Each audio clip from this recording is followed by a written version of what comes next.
Plus de 150 chefs d'État et de gouvernement venus des 4 coins du monde ont défilé ce lundi 30 novembre 2015 ici sur cette tribune du Bourget, au nord de Paris.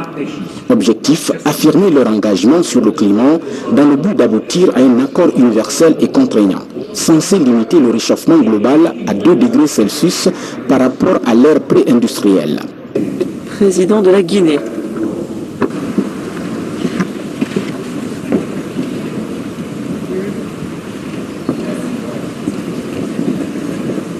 Monsieur le Président, Monsieur le Secrétaire général des Nations Unies, Monsieur le Président, Monsieur le Secrétaire exécutif de la Convention cadre des Nations Unies sur le changement climatique, permettez-moi d'abord de présenter mes condoléances au nom du peuple de Guinée et de son gouvernement à mon nom propre, au peuple français, à son gouvernement et au président Hollande.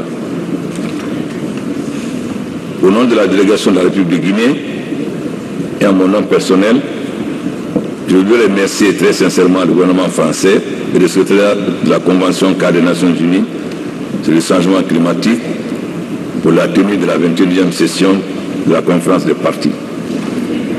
Cette conférence, dans le contexte d'une ville de Paris frappée par la barbarie terroriste, est la meilleure réponse que les peuples du monde et plus de paix et de sécurité puissent adresser aux tenants de la haine et du chaos. Je voudrais aussi féliciter le secrétariat et le gouvernement français pour la démarche participative qu'ils ont observée dans la longue et rigoureuse préparation de cette 21e session des partis. Mon pays, la Guinée, comme dans tant d'autres pays, est confronté au double défi du développement et de la préservation de son environnement, donc de la lutte contre le dérèglement climatique. Elle est, comme beaucoup de pays du continent africain, mais plus encore compte tenu du retard de développement qu'elle accuse du fait de choix économiques inefficaces au cours des dernières décennies.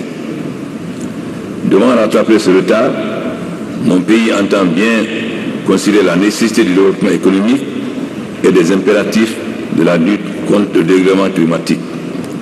C'est le sens des propositions qu'elle a formulées dans le cadre de sa contribution nationale aux travaux de la conférence.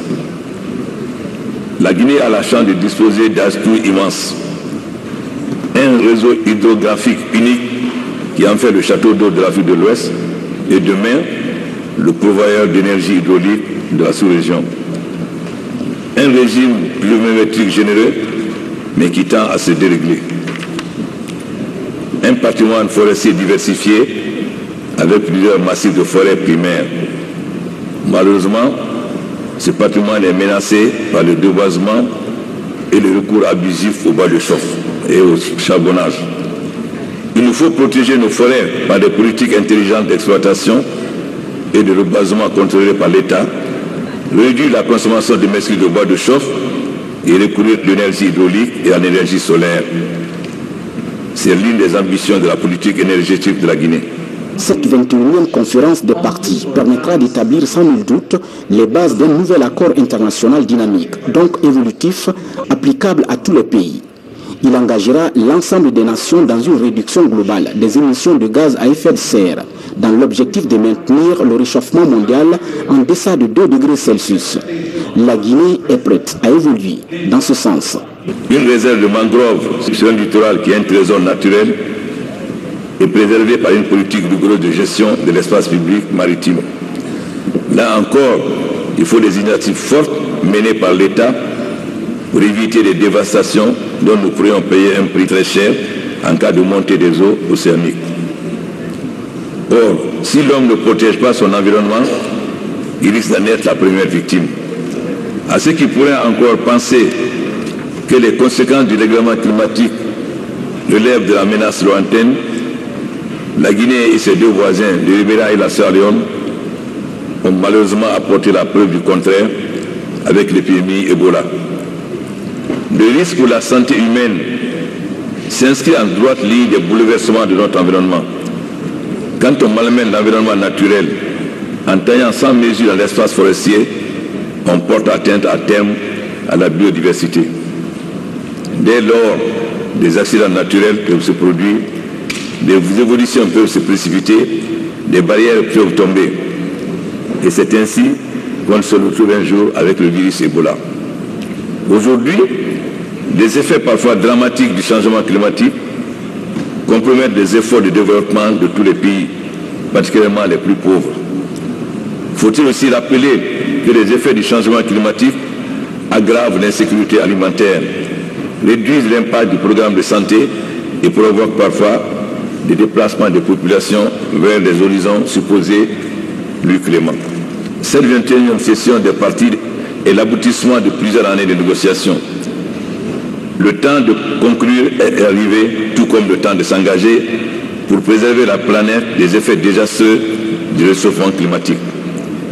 Nous sommes tous conscients des défis qui nous attendent et de l'intérêt de souscrire à l'effort commun.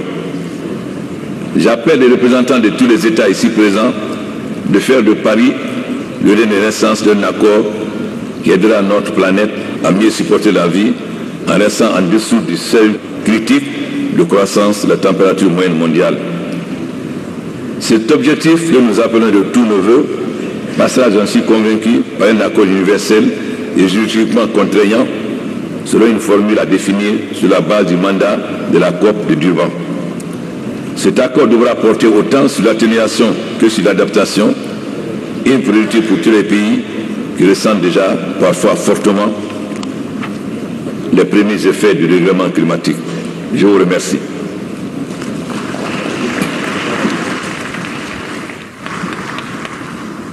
I thank His Excellency.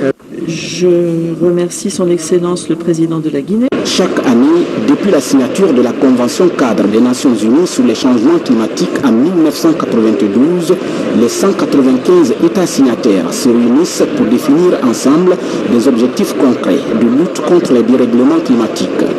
Aux côtés des représentants des États se trouvent les ONG, la société civile, les syndicats, les entreprises et la communauté scientifique qui participent également au débat.